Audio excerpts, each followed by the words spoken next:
Hello दोस्तों, स्वागत है आप सभी का अपनी यूट्यूब चैनल एजुकेशन अड्डा पर। दोस्तों, मैं हूं मनीष शर्मा और आज की इस वीडियो में हम बताएंगे एसएससी जीडी 2021 के 26 नवंबर में सभी शिफ्ट में जितने भी टाइप के मैथ के सवाल पूछे गए हैं उन सभी को बहुत ही मजेदार होने वाला है आज का क्लास।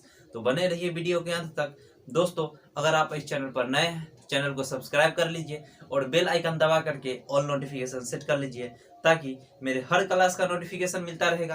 तो चलिए शुरू करते हैं बिना देरी किए हुए फटाफट से। आज का पहला क्वेश्चन है 150 के कुल कितने गुणनखंड है। बहुत ही मजेदार क्वेश्चन है और जबरदस्त तरीका बताएंगे। आप क्वेश्चन को सेकंडों में हल कर लीजिएगा। देखिए, 150 का कुल कितना गुणनखंड है। तो सबसे पहले काम क्या करेंगे, ये जो 150 है इसको फैक्टर कर लेंगे। ठीक है, 150 को फैक्टर करने के पहले 2 से लगाएंगे 75, फिर 3 से लगाएंगे 25, फिर 5 से लगाएंगे 5।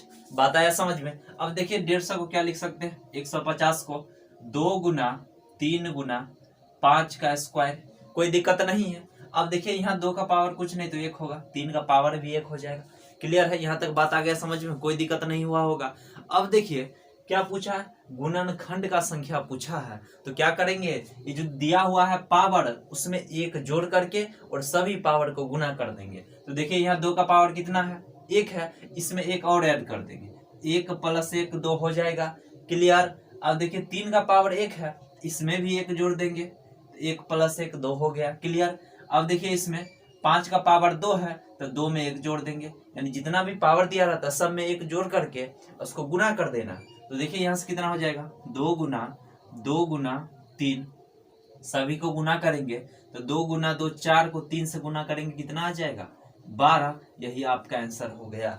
बात आया समझ में, है ना मजेदार तरीका। आप फटाक से इस सवाल का जवाब सेकंडों में दे सकते हैं। जब भी गुणनखंड पूछा जाए तो सबसे पहले क्या करेंगे, जो संख्या दिया है उसको फैक्टर कर लेंगे।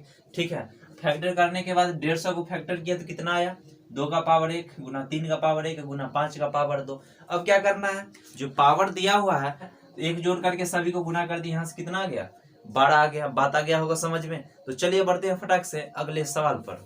1800 रुपया के अंकित मूल्य वाली एक वस्तु को 1476 रुपया में बेचा जाता है तो छूट प्रतिशत है, यानी वस्तु का दाम कितना है 1800 रुपया और बेच रहा है 1476 रुपया में। ठीक है, देखिए यहाँ से छूट प्रतिशत निकालना है तो कैसे निकालेंगे, 1800 रुपया दाम था, अंकित मूल्य था 1800 रुपया, लेकिन उसको बेच दिया कितना में 1476 रुपया में बेचा।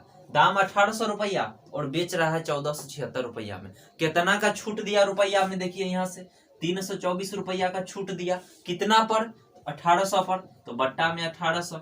और प्रतिशत के लिए 100% से गुना, तो 100% से गुना कर देते हैं। यहाँ से 2 जीरो से 2 जीरो कट गया, 18 से भाग लगाएंगे 324 में, 18 बार में, यानी आपका आंसर कितना गया 18%। क्लियर है, बहुत ही आसान सवाल था और एसएससी जीडी के एग्जाम में प्रॉफिट लॉस से ढेर सारा क्वेश्चन पूछा जाता है। एक जबरदस्त तरीका सीख करके जाइए ताकि एग्जाम में आप क्वेश्चन को कम समय में ज्यादा से ज्यादा अटेम्प्ट कर सके। ठीक है, तो चलिए बढ़ते हैं फटाक से अगले सवाल पर। निम्नलिखित की माध्यिका निकालें। माध्यिका निकालने की बात जब भी कहा जाए प्रश्न में तो सबसे पहले क्या करेंगे, जो संख्या दिया रहेगा उसको आरोही क्रम में लिखेंगे। आरोही क्रम का मतलब क्या है, सबसे पहले छोटका संख्या से शुरुआत करेंगे, छोटा संख्या, फिर उससे थोड़ा बड़ा, फिर उससे बड़ा संख्या, ऐसे लिखते चले जाएंगे। ठीक है, तो देखिए माध्यिका निकालने के लिए कहेगा तो सबसे पहले क्या करेंगे, आरोही क्रम में लिखेंगे। आरोही क्रम में लिखेंगे यानी बढ़ते हुए क्रम में। ठीक है, तो देखिए इसमें से सबसे छोटा कौन है, पहले 61 है, पहले 61 को लिख लेंगे। ठीक है, उसके बाद देखिए कौन है 62, तो 62 को लिखेंगे। इससे बड़ा कौन है 63, 63 को लिख लिए। इससे बड़ा 64 हो जाएगा ये, और इससे बड़ा कौन है 65। ठीक है, उसी प्रकार 66 हो जाएगा। अब कौन बच गया है वो लास्ट में बड़का 67, उसको भी लिख दिए। क्लियर है, तो सबसे पहले क्या करेंगे, आरोही क्रम में लिख लेंगे, यानी छोटका संख्या को पहले, फिर उससे बड़ा, फिर उससे बड़ा, ऐसा ही लिख लेंगे। ठीक है, अब देखिए क्या है, गिन लेंगे क्या को संख्या, देखिए 1 2 3 4 5 6 7, 7 को टोटल है नंबर। ठीक है, क्या करेंगे, 3 इधर से छांट दीजिए, 3 इधर से छांट दीजिए, और ये जो बीच में बच गया यही क्या हो जाता है मध्य का। आपका आंसर कितना हो गया 64 हो गया। फटाक से अगले सवाल पर।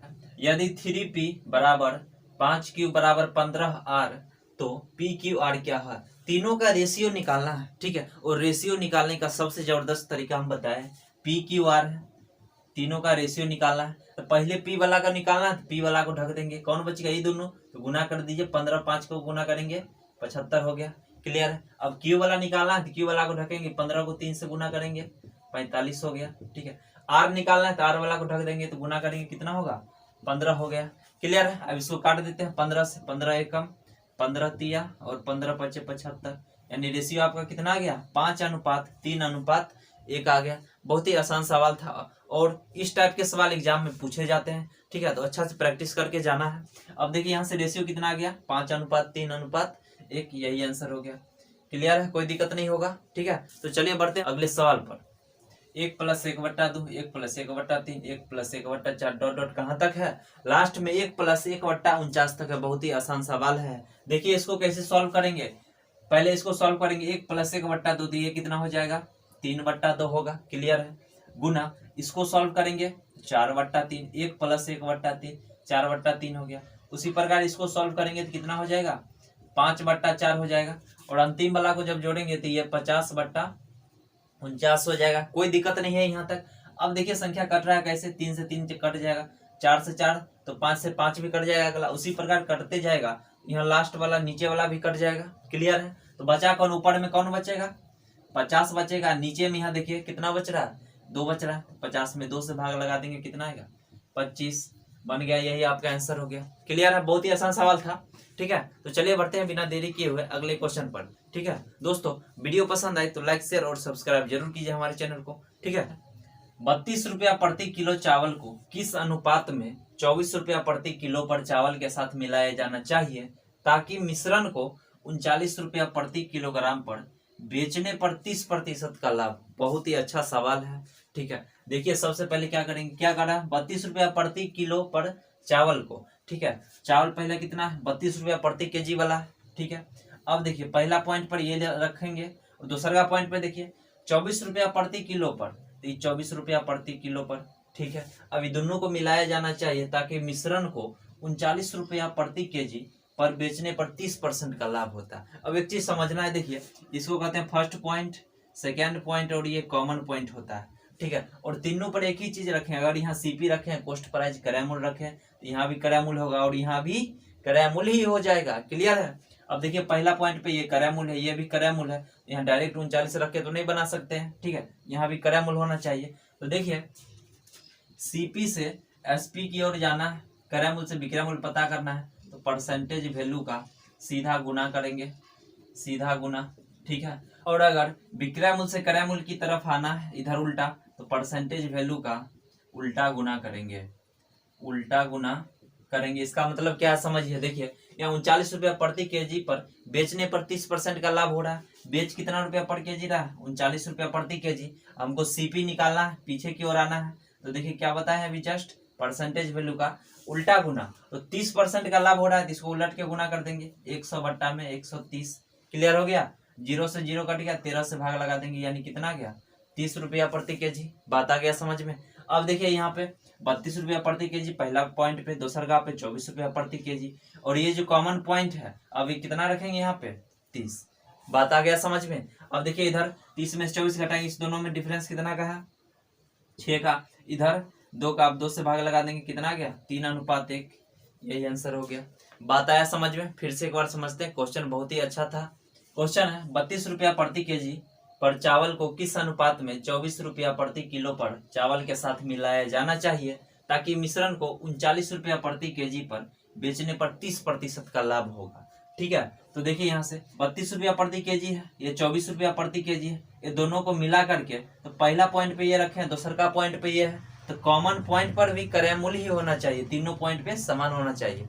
ठीक है, अब देखिए क्रय मूल्य से विक्रय मूल्य की ओर जाएंगे, परसेंटेज वैल्यू का सीधा गुना कर देंगे, और विक्रय मूल्य से क्रय मूल्य की तरफ आना है तो परसेंटेज वैल्यू का उल्टा गुना। ठीक है, और आपको अगर प्रॉफिट लॉस का पूरा एकदम 0 से सीखना है तो नीचे डिस्क्रिप्शन बॉक्स में लिंक दे दिया गया है, आप वहां से प्रॉफिट एंड लॉस का सारा वीडियो देख सकते हैं और समझ सकते हैं। उसके बाद जीवन में प्रॉफिट और लॉस से संबंधित एक भी सवाल गलत नहीं होगा। ठीक है, तो यहाँ से देखिए विक्रय मूल्य कितना था, 39, क्रय मूल्य हमको निकालना था, परसेंटेज वैल्यू का उल्टा गुना कर दिए, गुना 100/130, यहाँ से कितना गया, 30 रुपया प्रति केजी। इसको यहाँ पे रख दिए। अब देखिए इधर दोनों का डिफरेंस 6 का हो गया, इधर दोनों का 32 में से 30 गया, 2 बचेगा।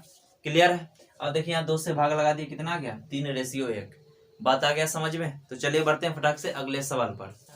दो संख्याओं का अनुपात 5:11 है। यदि दोनों संख्या में 10 की वृद्धि की जाती है तो 7:13 हो जाता है। तो दोनों संख्या का योग है। क्वेश्चन बहुत ही अच्छा। देखिए पहले रेशियो दिया हुआ कितना है 5:11 है। अब कह रहा है 10 की वृद्धि हो जाता है दोनों में, यानी दोनों में 10 जुट जाता है तो रेशियो कितना हो जाता है 7:13। तो पूछ रहा है दोनों संख्या का योग क्या है। क्वेश्चन बहुत ही अच्छा है। देखिए पहला रेशियो कितना दिया हुआ है 5:11 दिया हुआ है। अब सवाल में कहा जो दोनों संख्या में 10 की वृद्धि कर देते हैं, दोनों संख्या में जब 10 का वृद्धि करेंगे तो ये रेशियो कितना हो जाएगा 13 हो जाएगा। बात आ गया समझ में। अब एक चीज यहाँ से देखिए, यहाँ रेशियो में कितना बढ़ गया 11 था अब 13 हो गया, 2 बढ़ गया। यहाँ 5 था अब 7 हो गया तो 2 बढ़ गया। देखिए रेशियो में कितना बढ़ा 2 बढ़ा, और संख्या में कितना बढ़ा हुआ 10 का वृद्धि करने के लिए कह रहा है, यानी इस 2 का वैल्यू 10 हो जाएगा। और पूछ रहा है सवाल में संख्या का योग। पहले संख्या रेशियो में 5:11 था, दोनों को जोड़ देंगे तो रेशियो में कितना हो जाएगा 11 और 5 16 हो जाएगा। तो 2 का वैल्यू 10 है, 16 का वैल्यू निकाल दीजिए। 10/2 गुना 16, 2 से 1 कट गया 5 बार में, यानी कितना आ गया योग 80। यही आंसर हो गया। क्लियर है। ये सब सवाल को आसानी से इस तरीके से बना सकते हैं। देखिए पहले रेशियो दिया हुआ था 5:11, 10 जोड़ने पर इतना हो गया 7:13। रेशियो में कितना बढ़ा 2, यानी 2 का वैल्यू 10 है। संख्या का योग पूछ रहा है तो पहले 5:11 था, दोनों को जोड़ दिए, 16 का वैल्यू निकाल दिया, कितना आ गया 80 आ गया। बात आ गया होगा समझ में। क्लियर है। ठीक है। तो चलिए बढ़ते हैं फटाक से अगले सवाल पर।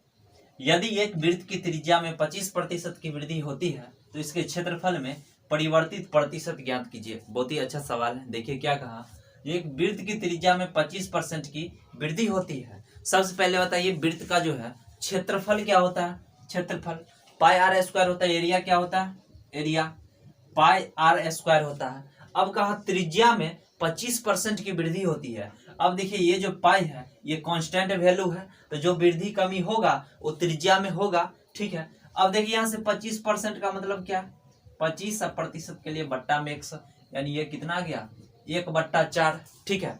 यानी इसका मतलब ये है जो 4 था अब कितना हो गया 5। क्लियर है। वृत्त का जो है क्षेत्रफल एरिया क्या होता है πr² होता है। ठीक है। और ये पाई जो है कांस्टेंट वैल्यू है, तो कमी वृद्धि किस में होगा त्रिज्या में होगा, आर में। क्लियर है। अब 25% का मतलब क्या है 1/4 है, यानी एरिया जो है पहले 4 से अब 5 हो गया, ऊपर वाला में जोड़ देना है।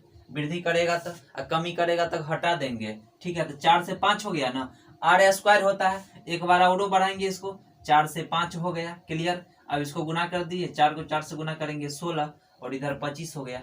यानी पहले 16 था अब 25 हो गया। कितना का वृद्धि हुआ है 9 का वृद्धि हुआ है। कितना पर तो 16 पर, तो बट्टा में 16 प्रतिशत के लिए 100% से गुना। कोई दिक्कत नहीं है यहाँ तक।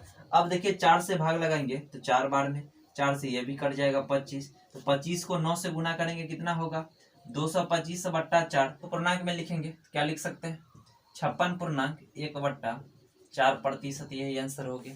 क्लियर है। बात आ गया होगा समझ में। ठीक है। बहुत ही आसान सवाल था। ये जो पाई है एरिया क्या होता है πr², तो पाई कांस्टेंट होगा, तो जो भी कमी और वृद्धि होगा त्रिज्या में होगा, यानी आर में होगा। 25% का मतलब 1/4 होता है, यानी 4 से 5 हो गया।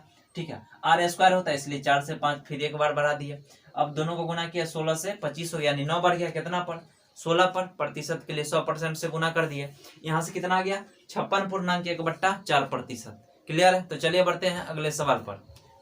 वो छोटी से छोटी संख्या ज्ञात कीजिए जिससे 8, 6, 10 और 12 से विभाजित करने पर प्रत्येक बार 5 शेषफल प्राप्त होता है। ठीक है। वो छोटी से छोटी संख्या हमको ज्ञात करना है जिसको 8 से भाग लगाएंगे 5 शेषफल बचेगा, 6 से भी लगाएंगे तो 5 बचेगा, 10, 12 से भी लगाएंगे भाग तो 5 शेषफल बच जाना चाहिए। ठीक है। जब भी इस टाइप का सवाल पूछा जाएगा एग्जाम में तो सबसे पहले क्या करेंगे, जो संख्या दिया हुआ 8, 6, 10 और 12, ठीक है, इसका एलसीएम निकाल लेंगे। इससे क्या होगा एलसीएम जो निकलेगा उस संख्या की सब पूरा भाग लगा देगा। ठीक है। कह रहा था शेष बचने के लिए 5, शेषफल 5 बचना चाहिए, तो एलसीएम में जोड़ देंगे। ठीक है। तो देखिए समझिए 8, 6, 10 और 12 दिया हुआ संख्या है। ठीक है। तो सबसे पहले क्या करेंगे इसका एलसीएम निकाल लेते हैं। ठीक है। देखिए एलसीएम कितना हो जाएगा, इसका एलसीएम हो जाएगा 120, 8, 6, 10, 12 का। अब देखिए 120 में 8 से भाग लगाएंगे पूरा कट जाएगा, 6 भी पूरा काट देगा, 10 से भाग लगाएंगे फिर भी पूरा पूरा कटेगा, 12 से भाग लगाएंगे फिर भी पूरा पूरा कट रहा है, यानी 120 को सभी संख्या मिलकर के पूरा पूरा काट रहा है। लेकिन सवाल में कहा था 5 शेषफल प्राप्त होना चाहिए। अगर इसमें हम 5 जोड़ देते हैं तो शेषफल तो 5 बच जाएगा। तो क्या करेंगे 120 प्लस 5 इसमें कर देते हैं। अब 8 से भाग लगाएंगे तो शेषफल 5 बचेगा, कौनों संख्या से लगाइएगा तो शेषफल 5 बच जाएगा। क्लियर है? तो आपका आंसर कितना हो गया 125, यही आंसर हो गया। बात आ गया समझ में? एग्जाम में कैसे सॉल्व करना है सवाल को, एलसीएम निकालेंगे सबसे पहले, ठीक है, और उसमें जितना शेषफल, इसमें कह रहा था 5 शेषफल प्राप्त हो रहा तो 5 जोड़ दिए उसमें। क्लियर बात आ गया होगा समझ में? तो चलिए बढ़ते हैं अगले सवाल पर। किसी संख्या को 52 से विभाजित करने पर शेषफल 27 प्राप्त होता है, उसी संख्या को 13 से भाग देने पर शेषफल क्या होगा? संख्या को 52 से विभाजित करेंगे, 52 से भाग लगाएंगे तो शेषफल कितना आएगा 27 आएगा। और सवाल में कहा उसी संख्या को 13 से भाग देने पर शेषफल क्या होगा। इस टाइप के सवाल को बनाने का जबरदस्त तरीका हम बताए हुए हैं। क्या करना है, शेषफल कितना प्राप्त हो रहा है 27 प्राप्त हो रहा है, इसी 27 में भाग लगा देना इस 13 से, ठीक है। कितना बार में लगेगा 13 दूनी 26, यानी कितना आ गया शेषफल 1, यही आंसर हो गया। बात आया समझ में? ठीक है, देखिए जब भी इस टाइप का सवाल पूछा जाएगा तो सबसे पहले जो शेषफल दिया रहेगा उसी में काम करना है। देखिए यहाँ कह रहा था 52 से भाग देंगे तो 27 प्राप्त होगा, उसी संख्या में 13 से भाग देने पर तो जो शेषफल रहता है ना उसी में भाग दे देते हैं। तो शेषफल 27 था, इसी में 13 से भाग दे दिए, कितना बार में लगेगा 2 बार में, 13 दूनी 26, शेषफल कितना बच गया 1 बच गया। ठीक है, जबरदस्त ट्रिक है, आप क्वेश्चन को आसानी से बना सकते हैं। क्लियर है? तो चलिए बढ़ते हैं अगले सवाल पर। एक मेज को 2700 रुपया में बेचने पर एक आदमी को 10% की हानि होती है, 33.1/3% का लाभ प्राप्त करने के लिए किस कीमत पर बेचना चाहिए? बहुत ही अच्छा सवाल है। देखिए क्या कहा, 2700 रुपया में बेच रहा है तो 10% का हानि हो रहा है और 33.1/3% का लाभ प्राप्त करने के लिए कितना पर बेचना चाहिए? बहुत ही अच्छा सवाल है। देखिए इसमें पहले समझते हैं 10% हानि। 10% हानि का मतलब क्या होता है? देखिए 10% का मतलब 10 और प्रतिशत के लिए बट्टा में 1 जीरो से जीरो कटे, यानी कितना आ गया 1/10। अगर हानि हो रहा है ऊपर वाला हम क्या करेंगे घटा लेंगे, तो ये कितना हो जाएगा 9/10। 10% हानि का मतलब समझ गए। अब देखिए 33.1/3% का लाभ, इसका मतलब क्या होता है? पूर्णांक तोड़ेंगे तो ये कितना होगा 100/3। अब प्रतिशत के लिए 2 जीरो नीचे में, 2 जीरो से 2 जीरो कट, यानी कितना गया 1/3। अब कह रहा था इतना % का लाभ, ठीक है, लाभ कहेगा तो ऊपर वाला में जोड़ देंगे, जोड़ेंगे तो ये कितना होगा 4/3 हो जाएगा। बात आ गया ना समझ में? अब कहा सवाल में 2700 रुपया बेचने में 10% की हानि होती है। 10% हानि का मतलब क्या, 9/10, यानी 9/10 इसका वैल्यू दिया हुआ है 2700 रुपया, तो पूछ रहा है 33.1/3% का लाभ, इसका मतलब क्या 4/3 ना, तो 4/3 का वैल्यू निकाल दीजिए, तो 2700 ये बट्टा में चला जाएगा, बट्टा 9/10 गुना 4/3। यहाँ तक कोई दिक्कत नहीं है। अब देखिए यहाँ से भाग लगाएंगे, 9 से कितना बार में कटेगा 300 हो गया। क्लियर है? देखिए 3 से ये भी कट जाएगा 100। अब ये जो सबसे नीचे जीरो है ये ऊपर चला जाएगा तो ये कितना हो जाएगा 1000 गुने 4, यानी कितना रुपया होगा 4000 रुपया, यही आंसर हो गया।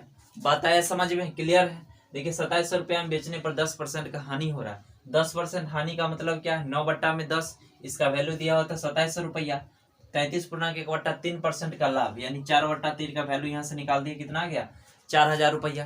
क्लियर है? बात आगे होगा समझ में आसानी से। ठीक है, तो चलिए बढ़ते हैं अगले सवाल पर। 3 कक्षा में विद्यार्थी 2:3:5 के अनुपात में है। यदि प्रत्येक कक्षा में 20 विद्यार्थी बढ़ जाते हैं तो अनुपात 5:7 हो जाता है, तो वास्तव में कुल कितना विद्यार्थी थे? बहुत ही अच्छा सवाल है। ठीक है, पहले देखिए रेशियो कितना दिया हुआ था 2:3:5 का, और करा सभी में 20 को विद्यार्थी बढ़ गया, तब रेशियो हो जाता है 4:5:7। ठीक है, देखिए पहले कितना था रेशियो 2, 3 और 5 का रेशियो था। जब 20 विद्यार्थी बढ़ जाता है इसमें भी सभी में, तो रेशियो कितना होता है 4, 5 और 7 का रेशियो हो जाता है। बात आया समझ में? देखिए 3 को कक्षा और तीनों में विद्यार्थी का रेशियो 2:3:5 दिया हुआ है। अब कहा सवाल में यदि प्रत्येक कक्षा में 20 को विद्यार्थी बढ़ जाता, पहला में भी 20 को बढ़ेगा, दूसरका में भी 20 को बढ़ जाएगा, तेसरका में भी 20 को विद्यार्थी बढ़ रहा है। ठीक है, तो रेशियो कितना हो जाता है 4, 5 और 7। तो सबसे पहले देखेंगे, देखिए यहाँ रेशियो में कितना बढ़ रहा है, 2 से 4 हो गया, 2 बढ़ गया। यहाँ भी देखिए 3 से 5 हो गया तो 2 ना बढ़ा रेशियो में, 5 से 7 हो गया, यहाँ भी 2 बढ़ा। यानी सब जगह रेशियो में कितना बढ़ रहा है, 2 बढ़ रहा है। यानी इस 2 का वैल्यू सवाल में दिया हुआ है, कितना है, 20 है। रेशियो में 2 बढ़ रहा है, संख्या में कितना, 20, तो 2 का वैल्यू 20 हो गया। तो पूछ रहा है वास्तव में कुल कितना विद्यार्थी था, तो तीनों कक्षा में जोड़ लीजिए, रेशियो में कितना था, तो 5 3 8 और 2 10, तो 2 का वैल्यू 20 है, 10 का वैल्यू निकाल देंगे, 20 बट्टा में 2 गुना 10 कितना आ गया, 100। यानी कितना विद्यार्थी होगा, 100। क्लियर है। फिर से एक बार समझते, देखिए पहले रेशियो इतना था, बाद में 20 को विद्यार्थी सब में बढ़ गया तो रेशियो इतना हो गया। तो देखिए सब में जो है 2 से 4 हो गया, रेशियो में 2 बढ़ा, 3 से 5 2 बढ़ गया, 5 से 7 रेशियो में सब में 2 बढ़ रहा है। यानी रेशियो में 2 बढ़ रहा है, संख्या कितना, 20 विद्यार्थी, तो 2 का वैल्यू 20 हो गया। वास्तव में पूछ रहा है तो इस सभी को जोड़ लिए हैं, कितना हो गया, 10, तो 2 का वैल्यू 20, तो 10 का वैल्यू यहाँ से निकाल दे, कितना आ गया, 100। यानी कुल कितना विद्यार्थी था, 100 विद्यार्थी। बात आ गया समझ में, बहुत ही आसान तरीका है। ठीक है, तो चलिए बढ़ते हैं अगले सवाल पर। 5 अंकों की सबसे छोटी संख्या कौन सी है जो 123 से विभाज्य है। बहुत ही अच्छा सवाल है, जब भी इस टाइप का सवाल एग्जाम में पूछा जाएगा। ठीक है, तो क्या करेंगे, सबसे पहले इसको पूरा प्रोसेस से नहीं बनाने का जरूरत है, बाय ऑप्शन आप इसको कम समय में बना सकते हैं। देखिए क्या कहा, 5 अंकों की सबसे छोटी संख्या कौन सी है जो 123 से विभाज्य है। तो सबसे पहले करेंगे, 127 से विभाज्य की बात कर रहा है, इसको फैक्टर कर लेंगे। जब इसको फैक्टर करेंगे तो कितना होगा, 41 गुना में 3। क्लियर है, यानी जो संख्या 3 से विभाज्य होगा 127 से विभाज्य हो जाएगा। ठीक है, 41 से भी पूरा पूरा कट जाएगा। क्लियर है। अब देखिए यहाँ 3 से विभाज्यता का नियम क्या है, 3 से कटने का नियम क्या है, जितना भी संख्या दिया हुआ है सभी का योग अगर 3 से कट जाता है तो संख्या 3 से पूरा पूरा कटेगा। बात आया समझ में। ऑप्शन को चेक कर लेते हैं, इस सब को जोड़ते हैं। देखिए 3 1 4 और 7 11, 3 से नहीं कटेगा, बात खत्म हो गया। देखिए 1 8 9 और 6 15, ये 3 से कट रहा है, यानी आपका ऑप्शन नंबर कौन हो जाएगा, बी होगा। लेकिन आगे 2 ऑप्शन है उसको भी चेक कर लेते हैं, 3 से कटता है कि नहीं। तो देखिए 1 और 8 9 और 1 10, 3 से नहीं कटेगा, इसको भी जोड़ लेते हैं। देखिए 1 और 6 7 और 3 10, ये भी नहीं कटेगा। बात आया समझ में। जब भी इस टाइप का सवाल पूछा जाएगा तो ऑप्शन से कर लेना है। 127 का आ रहा था, उसको फैक्टर कर दिए 41 गुना। ठीक है, 41 से भी पूरा पूरा कट जाएगा, 3 से भी पूरा पूरा कटेगा। और 3 से कटने का नियम है, जो सभी संख्या का योग अगर 3 से कट रहा है तो संख्या पूरा पूरा कट जाएगा। ठीक है, तो ऑप्शन चेक कर लेते हैं। देखिए पहला ऑप्शन चेक किए, सबको जोड़े तो 11 हो गया, 3 से नहीं कटेगा, बात खत्म हो गया ऑप्शन। दूसरा को जोड़े तो 15 हो रहा है, ये 3 से कटेगा पूरा पूरा, यानी ये ऑप्शन नंबर कौन हो जाएगा, बी हो जाएगा। अगला 2 चेक किया तो 3 से नहीं कट रहा था, तो ऑप्शन पहले ही खत्म हो गया। ठीक है, तो चलिए बढ़ते हैं अगले सवाल पर। 200 ग्राम मिश्र धातु में कॉपर तथा जिंक 2:3 में है, इसमें कितना कॉपर और मिलाया जाए कि नए मिश्र धातु में कॉपर तथा जिंक का अनुपात 3:2 हो जाए। बहुत ही अच्छा सवाल है। देखिए कहा जो 200 ग्राम मिश्र धातु है, मिश्र धातु कितना है, 200 ग्राम है। 200 ग्राम में कॉपर और जिंक का रेशियो कितना है, कॉपर यानी Cu हो जाएगा और जिंक Zn, ये दोनों का रेशियो कितना है, 2:3 है। 200 ग्राम में कॉपर और जिंक का रेशियो 2:3 है। यहाँ से हम निकाल लेंगे कॉपर कितना होगा और जिंक कितना ग्राम होगा। कॉपर निकाल लेते हैं पहले, तो देखिए टोटल कितना ग्राम है, 200 ग्राम है, टोटल 200 ग्राम है, लेकिन रेशियो में टोटल कितना हो जाएगा, 3 और 2 5। तो टोटल का तुलना टोटल से, जिसका निकालना है उससे गुना करेंगे। तो पहले कॉपर वाला का निकालते हैं, तो 2 से गुना करेंगे, 5 से कट गया 40, तो कितना हो गया ये 40 दूना 80 ग्राम। कॉपर पता चल गया 80 ग्राम है, तो जिंक कितना हो जाएगा, टोटल 200 ग्राम है, उसमें से कॉपर है 80 ग्राम, तो जिंक कितना हो गया, 120 ग्राम जिंक हो जाएगा। बात आ गया समझ में। देखिए टोटल 200 ग्राम था, कॉपर और जिंक दोनों मिला हुआ था, तो 200 ग्राम टोटल है, रेशियो में टोटल 3 2 5, तो टोटल का तुलना टोटल से, कॉपर निकाल रहे हैं तो उससे गुना कर दिए रेशियो से, कितना आ गया 80 ग्राम। कॉपर 80 ग्राम है तो जिंक कितना हो जाएगा 120 ग्राम। यहाँ तक तो कोई दिक्कत नहीं है। अब देखिए सवाल में कहा इसमें कितना कॉपर और मिलाया जाए कि मिश्र धातु में कॉपर तथा जिंक का अनुपात 3:2 हो। कॉपर और जिंक दोनों का रेशियो कितना होगा, 3:2। कॉपर मिलाया जाता है, ठीक है, जिंक पर कोई प्रभाव नहीं पड़ रहा है, तो क्या जिंक 120 ग्राम था ना, तो यानी 2 का वैल्यू कितना हो जाएगा 120 ग्राम। एक का निकालेंगे तो देखिए इसको 60 से गुना करेंगे, ठीक है, 120 हो गया, तो इसको भी 60 से हम गुना कर देते हैं, ये कितना हो जाएगा 180। क्लियर है। अब देखिए पहले 80 ग्राम था, अब हो गया 180 ग्राम कॉपर, तो कितना मिला दिया गया 100 ग्राम, यही आंसर हो गया। बात आया समझ में? फिर से एक बार समझते हैं। देखिए 200 ग्राम में कॉपर और जिंक का रेशियो 2:3 था, यहाँ से हम निकालिए कॉपर है 80 ग्राम और जिंक हो गया 120 ग्राम। अब सवाल में कहा कितना कॉपर मिलाया जाए, ठीक है, कि मिश्र धातु में दोनों का रेशियो 3:2 हो जाए। मिला कौन चीज रहा है, कॉपरे ने मिला रहा है, जिंक पर तो कोई फर्क नहीं पड़ रहा है। तो 2 का वैल्यू देखिए 120 है, इसको ऐसे भी समझ सकते हैं, 2 का वैल्यू 120 है तो 1 का वैल्यू 60 हो जाएगा। 1 का वैल्यू 60 है, 3 का निकालेंगे तो गुना कर दिए, कितना हो गया 180 ग्राम। अब देखिए पहले कॉपर 80 ग्राम था, अब हो गया 180 ग्राम, तो कितना इसमें और मिलाया गया 100 ग्राम और मिलाया। बात आ गया समझ में? ठीक है, तो चलिए बढ़ते हैं अगले सवाल पर। जब भी इस टाइप का सवाल पूछा जाएगा, ठीक है, देखिए इसमें 2 अंक का चर्चा है, 289 और 111। क्लियर है। ठीक है, तो सबसे पहले क्या करेंगे, ये 289 है, इसको ए ले लेते हैं, ए मान लेते हैं, और 211 को बी मान लेते हैं। ठीक है, अब देखिए इसको 3 बार गुना करेंगे तो ये क्या हो जाएगा ए क्यू प्लस ये क्या हो जाएगा बी क्यू बट्टा में देखिए इसको ए लिया तो ए गुना ए कितना ए स्क्वायर हो जाएगा। ठीक है, माइनस अब देखिए इसको ए लिया तो ए गुना बी यानी ए भी हो जाएगा प्लस बी स्क्वायर।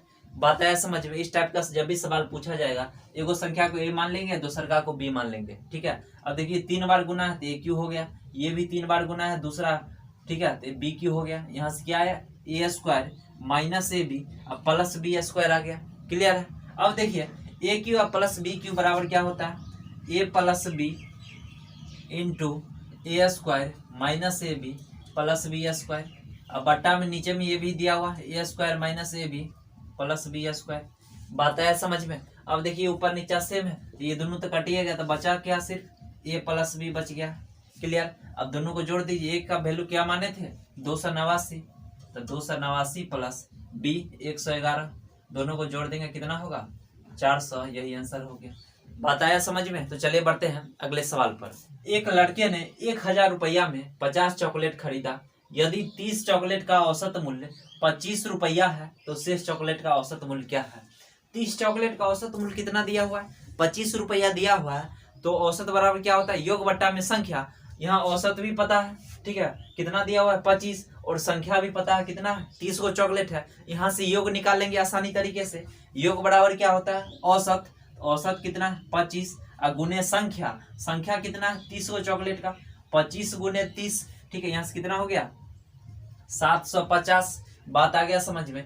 अब देखिए 1000 रुपया मैंने खरीदा था, 750 रुपया, तो यही हो गया 1000 में से 750 घटा लेंगे तो शेष कितना रुपया बचेगा 250 रुपया बचेगा। देखिए एवरेज निकालेंगे 250 बट्टा, अब चॉकलेट कितना 30 चॉकलेट का तो हो गया, अब शेष चॉकलेट बचा हुआ है 20, तो 20 से भाग लगा देंगे। औसत बराबर योग बट्टा में संख्या, 2 जीरो से 2 जीरो कट गया, 25 से 2 में भाग लगाएंगे कितना आएगा 12.5, यही आंसर हो गया। क्लियर है। फिर से एक बार समझते हैं। देखिए 1000 रुपया में 50 चॉकलेट खरीदा, ठीक है, अब कहा यदि 30 चॉकलेट का औसत मूल्य 25 रुपया है, औसत मूल्य 25 रुपया, योग निकालेंगे तो कितना हो जाएगा औसत गुना में संख्या, औसत 25 था, संख्या 30 से गुना कर दिए यानी 750 रुपया।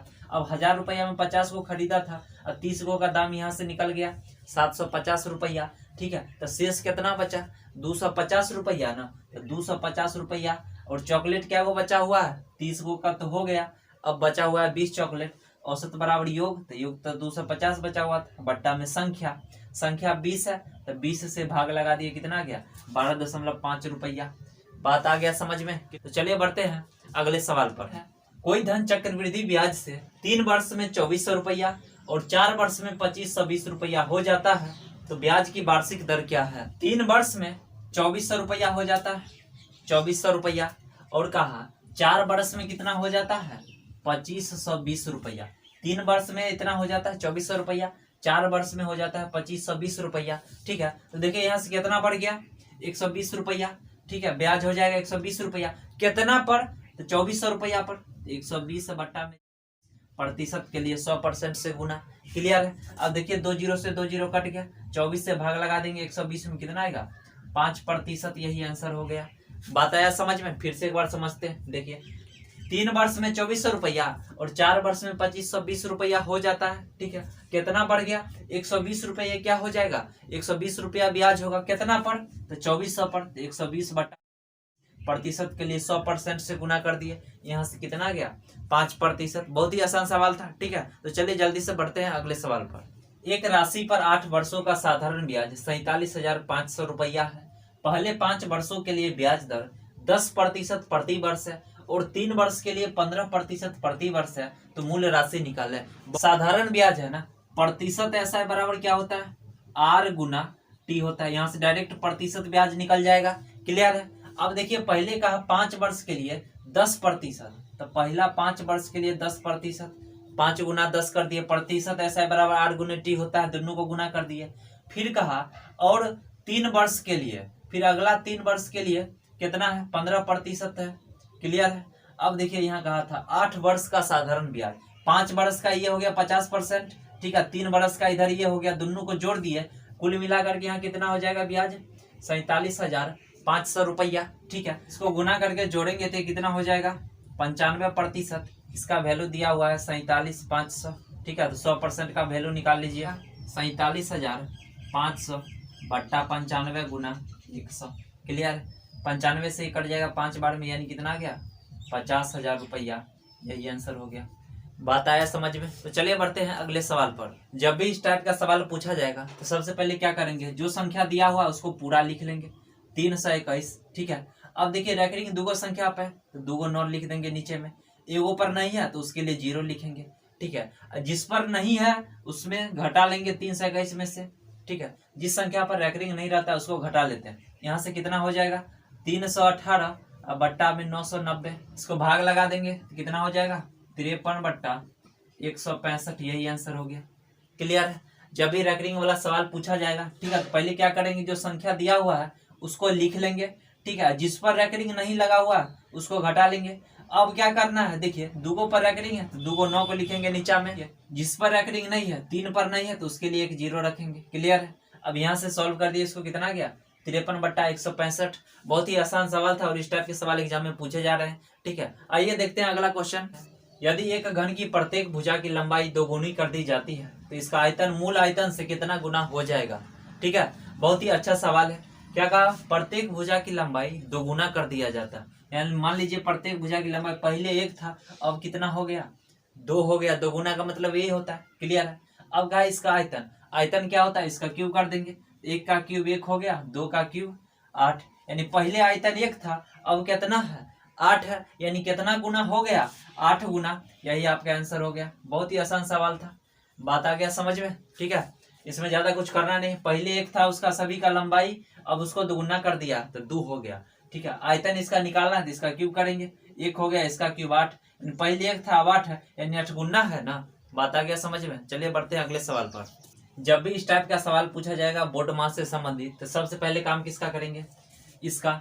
ठीक है, देखिए ये -4 -1 -5 ऐसे नहीं सोच लेना है, ये गलत हो जाएगा। ठीक है, इसको क्या करेंगे?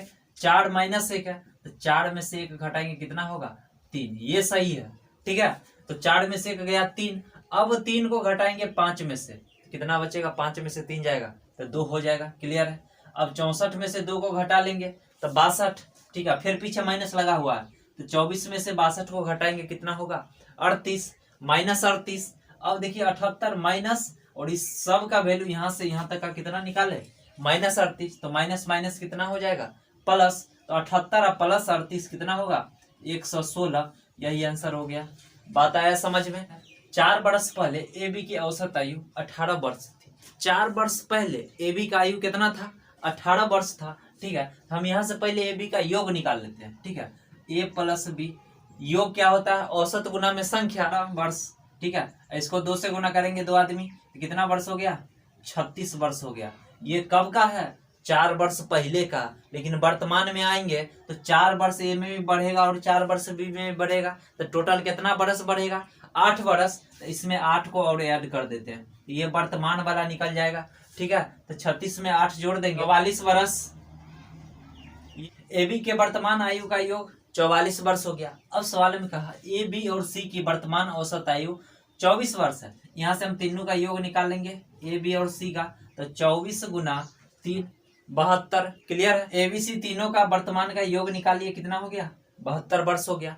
अब देखिए अगर हम ए बी का तो पता है कितना है, 44 वर्ष है, ये घटा लेंगे तो सी का आयु पता चल जाएगा। तो सी का आयु निकालेंगे 72 अब माइनस 44, सी का उम्र कितना हो जाएगा? 72 में से 44 घटाएंगे 28 वर्ष। लेकिन सवाल में पूछा 11 वर्ष के बाद, 11 वर्ष तो इसमें बढ़ जाएगा ना, 11 इसमें ऐड कर देंगे, कितना होगा? 39 वर्ष। यही हो गया। 4 वर्ष पहले ए बी का औसत आयु 18 वर्ष था, ठीक है। तो ए बी का योग निकाल लिए, कितना हुआ? 36 वर्ष। ये कब का है? 4 वर्ष पहले का। तो वर्तमान में आने के लिए 4 वर्ष तो दोनों में बढ़ेगा, 8 वर्ष बढ़ गया, यानी ए बी का वर्तमान आयु का योग 44 वर्ष हो गया। क्लियर है। अब कहा ए बी और सी की वर्तमान औसत आयु 24 वर्ष है। तो तीनों का ए बी और सी का हम यहाँ से योग निकाल लिए, कितना आ गया? 72 वर्ष आ गया। तीनों का ए बी सी। अगर हम ए बी वाला घटा लेते हैं तो सिर्फ सी का उम्र पता चल जाएगा। तो ए बी का कितना था? 44 वर्ष। तो सी का यहाँ से निकल गया, कितना हो गया? 28 वर्ष हो गया। क्लियर है। सी का वर्तमान उम्र 28 वर्ष है, लेकिन सवाल में कहा 11 वर्ष के बाद, यानी 11 साल बाद। तो इसमें 11 जोड़ देंगे, कितना वर्ष का हो जाएगा? 39 वर्ष का। क्लियर है। चलिए आज के लिए इतना ही रहने देते हैं, फिर मिलते हैं नेक्स्ट क्लास में। दोस्तों वीडियो पसंद आए तो लाइक शेयर और सब्सक्राइब जरूर कीजिए, ठीक है। तो मिलते हैं फिर नेक्स्ट क्लास में धमाकेदार ट्रिक के साथ।